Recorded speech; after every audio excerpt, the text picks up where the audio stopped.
So let us look at number 12 together here. First, as you can see, we are looking at similar triangles. When we are dealing with the angles in the similar triangles, we have to realize that these corresponding angles are congruent to each other. So then the equation which we can set up here would have been 4x plus 30 must be equal to 5x plus 10. Then obviously we can subtract 10 from each side. Then we get 4x plus 20 is equal to 5x. By subtracting 4x from each side once again, then you get to realize that x must be equal to 20. Now then we are going back to the question. What is it asking us to find? Find the value of x. And we did it right here on the bottom. So there it goes. Number 13. Now in similar triangles, yes, even though angles were congruent, but the size, 7x and 7, that correspond to each other. How do I know? 7, A and B is 7x. Then from the lettering you can see that A and B corresponds to DE, which is the place for 7. So the equation which we can set up is 7x over x. That ratio must be equal to 4nx. Keeping the order as a left side triangle is on top, then 4 has to be on top and then x has to be on the bottom. Here you can easily see that 7 cancels out, but what if you had to cross multiply them anyway? Then we would have gotten 7x squared must be equal to 28. Of course you can divide by 7, then x squared must be equal to 4. Then what's the value of x? Yes, you have to take the square root of it here on both sides. Then you would have realized that here x must be equal to 2. Technically you should have been plus or minus 2, but negative 2 cannot exist as a side of the triangle. So here 2 would have been what we're looking for, but the value, the answer, final answer is the length of the line segment AB, which is marked by 7x. So obviously AB must be equal to 7 times 2, which will be equal to 14. So choice 3 becomes our final answer. Alright, let's look at number 14 here. Once again, since we are looking at in similar triangles, we are looking at the size. That means they have to be in proportion. So here we get x plus 2 corresponds to x plus 6.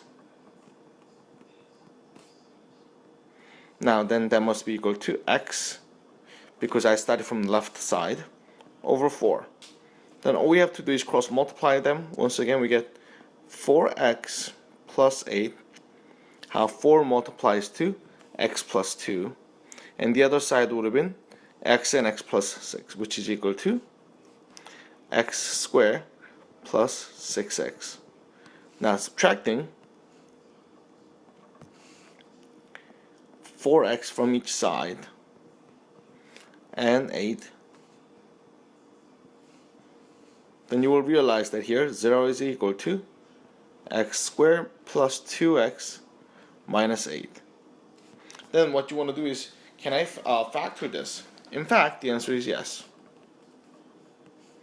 You can factor them, and then here 0 is equal to x plus 4, that's right, and x minus 2. Because 4 and negative 2 becomes negative 8 when you multiply them, but when you add them it becomes positive 2. Now knowing this, you can set up the t-chart. X must be equal to negative 4 from x plus 4 being equal to 0. The other one would have been equal to 2. Now, when you go back to the question, can you have the line segment to be equal to negative 4? Here, this one would have been negative 4, and then as you can see, that would have made sense. So therefore, only possible answer is the value 2 would have been our answer. Alright, let's look at number 15. But once again, in the similar triangles, the angles are congruent.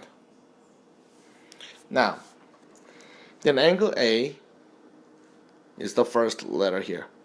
That would have correspond to angle R. So therefore, if I were to set up an equation, so here x squared minus 8x must be equal to 5x plus 30. Now, then what we are looking for ultimately is measure of angle C, but we need value of x in order for us to calculate this one. So let's try to do this. Bring everything onto the left side here. X squared is x squared minus 13x, and then minus 30 is equal to 0. So which two numbers multiply to negative 30 but add up to negative 13? Yes, it would have been x minus 15 and then x plus 2. Then here we can see the famous t-chart. X would have been equal to 15 to make the left side equal to 0. On the right side we will have x equals negative 2. Now,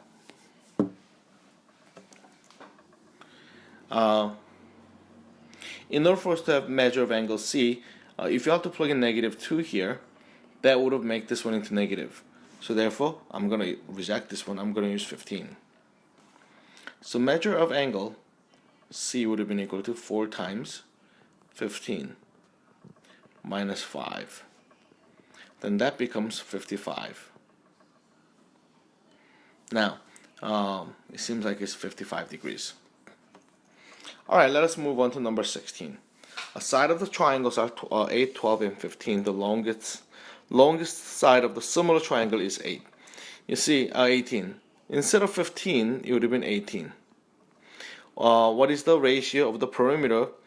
You see, perimeter is essentially the collection of the sides. So the ratio of the sides here is the same as ratio of the perimeters. In other words, smaller triangle to the larger triangle. So we get 15 over 18.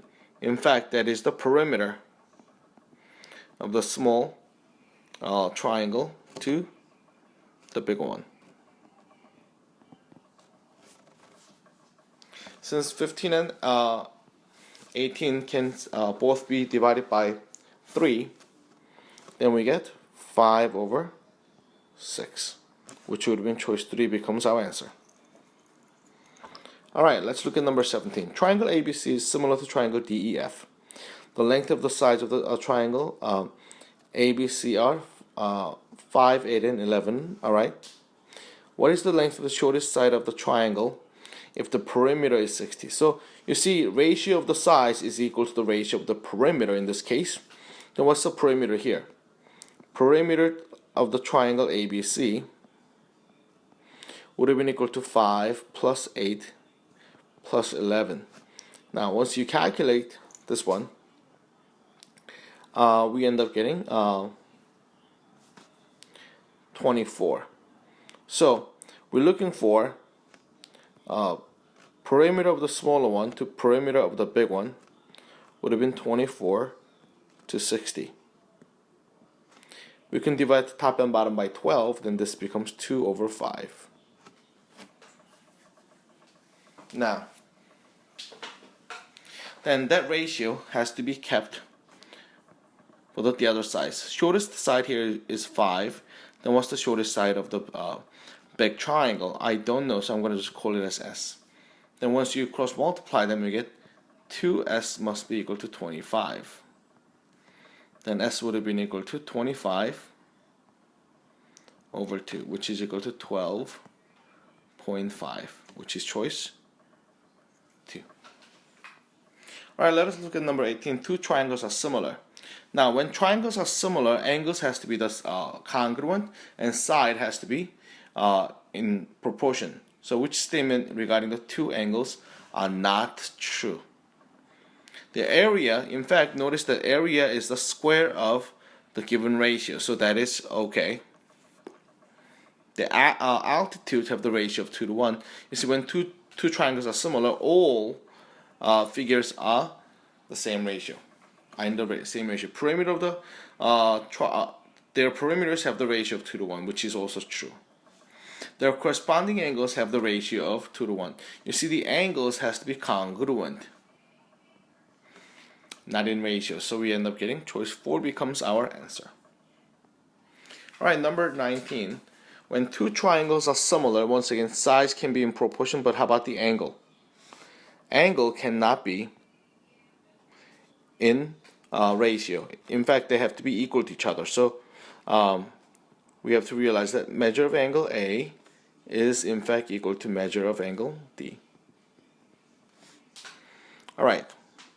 Once again, the area has to be the square of the given side ratio. This becomes square. Alright. Let's look at the last question, number 20, which is not a property of all similar triangles.